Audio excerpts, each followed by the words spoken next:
كل يوم مع الزمالك هحارب لآخر وقت، وهسيب موضوع الزمالك ماشي لحد ما يخلص منهم.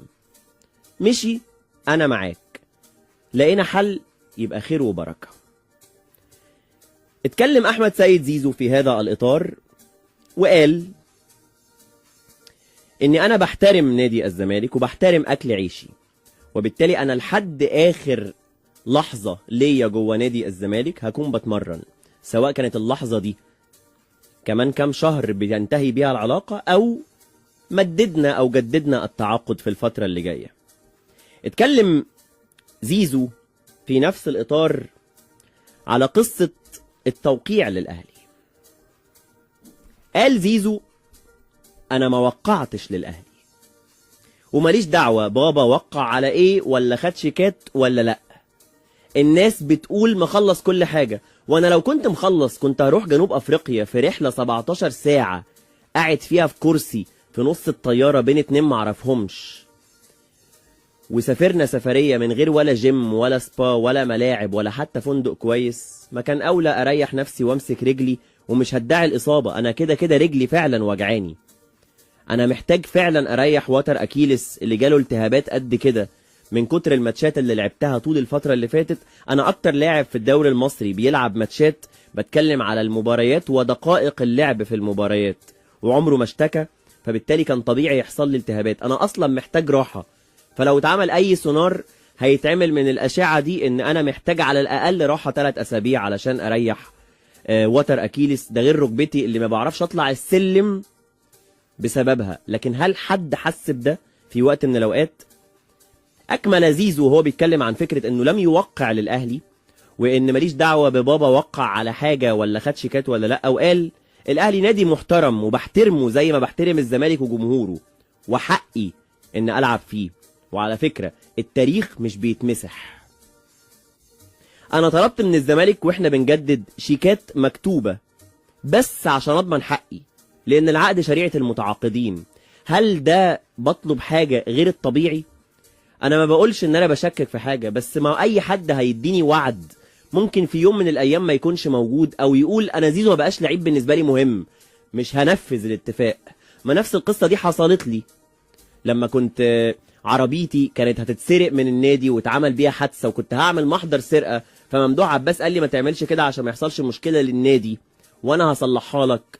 بعدها جالي محضر ان انا ما دفعتش باقي فلوس التصليح بتاع العربية، فروحت دفعت ال3 مليون من جيبي عادي، بعد ما كانوا هم واعديني ان هم اللي هيدفعوا عشان المشكله حصلت جوه النادي. في الاخر اروح ادفع الفلوس وانا مشكلتي تاني مش في الفلوس، اروح ادفع الفلوس الاقيه بيقول لي معلش اصل ممدوح بيه قال انه لما زيزو يبقى يخلص موضوعه مع الزمالك هبقى ادفع الفلوس.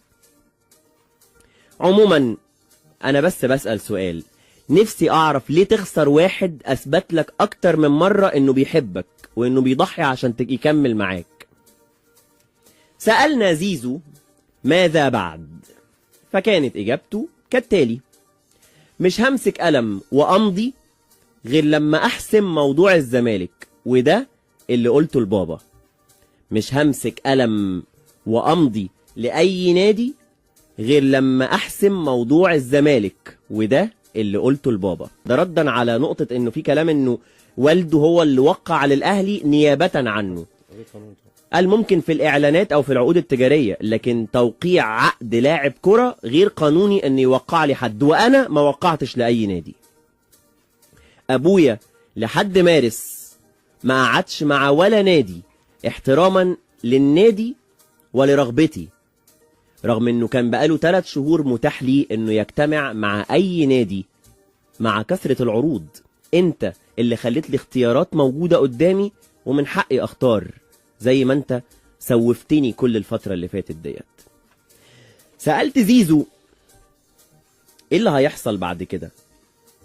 في كلام على انك يعني لو هتمضي مع الاهلي او مضيت، طبعا الزمالك نفى، استاذ عمرو الجنايني نفى، ميدو نفى، وهكذا، وكابتن حازم امام نفى، وكابتن ميدو. ففي كلام بيتقال انه الزمالك ممكن يحرم زيزو من المشاركة فيما تبقى من الموسم لو تأكد انه مضى مع الزمالك مع الاهلي. زيزو بينفي انه مضى مع الاهلي، فكانت اجابته يا ريت لو ده اللي حصل، ارتاح، يا ريت. انا اصلا محتاج راحه. هاخد راحه. انا كنت ممكن ازعل لو اتوقفت في شهر يناير اللي فات، يعني لو اتقال لي احنا رفضنا العرض بتاع يناير اللي هو من الاتفاق السعودي، ويا تجدد يا هنمنعك من اللعب، ساعتها هيبقى فعلا 5 شهور كتير ان انا اغيب عنها. لكن دلوقتي انا فعلا في امس الحاجه لان انا اريح شهر. الشهر ده يخليني في قمه النشاط في بدايه الموسم مع الفريق اللي هروح له لو الزمالك قرر كده. وهنا النقطه اللي فيها زيزو قال انا ناقص لي تكه. يعني ايه ناقص لك تكه؟ قال لي يعني لو فعلا زي ما بيتقال في الساعات اللي فاتت ان الزمالك هيطلع بيان ويطلعني قدام الجمهور، يعني ان انا اللي ببيع وانا اللي سايب وانا اللي مشيت وانا اللي مش عايز، انا بيان رحيلي عن الزمالك جاهز ومكتوب، هنشره انا كمان وساعتها هوضح الحقائق. لكن انا لغايه اخر لحظه سايب الموضوع يبقى من عند الزمالك مش من عندي انا، وسايب احتماليه ان الموضوع يتحل، مش ان انا بتلكك. ده كلام زيزو اللي قال فيه كمان انه عنده التهابات في وتر اكيليس بقاله 3 شهور، وانه المشكله دلوقتي ودي جايه له بسبب سوء ارضيه الملاعب وضغط المباريات وغيرها. سالت زيزو ليه هتختار الاهلي مش هتسافر الخليج، فكانت له اجابه. قال نجم الزمالك والجناح الايمن ولاعب وسط المنتخب المصري، الكلام ده كان ينفع زمان لغايه قبل بدايه الموسم اللي خلص ده ان انا العب في السعوديه. لكن انا دلوقتي عندي بطوله افريقيا لازم اكون موجود فيها كاساسي، مش مجرد لاعب موجود في القايمه. عندي كاس عالم منتخبات في 2026 وده حلم حياتي، لازم اكون فت وجاهز للمشاركه. وبالتالي وجودي في مصر الاهلي، يعني لو مش في الزمالك، ده بالنسبه لي ده اللي هيخليني في نفس الفورمه ونفس التركيز ونفس التنافسيه اللي هتخليني ضامن مكاني في كاس العالم، حلمي الاول، وبينهم بيه كاس العالم للانديه. مش هو الاولويه لكنها ميزه كبيره هتحصل بانضمامي الى الاهلي. ازاي؟ في الاخر انت رايح لبطوله فيها كل نجوم العالم، بتتلعب في الولايات المتحده الامريكيه في نسختها الاولى المكبره 32 فريق، وبالتالي برضو ده هيبقى مكسب كبير ليا. لكن يبقى المكسب الاساسي ان السنه دي فيها افريقيا، كاس عرب، كاس عالم للمنتخبات بعد اقل من او بعد واحنا داخلين على سنه يعني. وبالتالي انا محتاج المستوى التنافسي ده. ما العين عرض موجود عندي بالفعل، لكن العين في مجموعه صعبه قوي في كاس العالم للانديه، معاهم يوفنتوس، مانشستر سيتي والوداد. ممكن الفريق يروح ما ينجحش يخرج فيرجع يلعب في الدوري الاماراتي حيث مستوى تنافسي اقل. وبالتالي رغم ان العين زي الاهلي يلعب كاس العالم للانديه، لكن النظره العامه تخلي الوجود في الاهلي اختيار انسب بكتير من اختيار خارجي خليجي، رغم انه متاح حتى هذه اللحظه.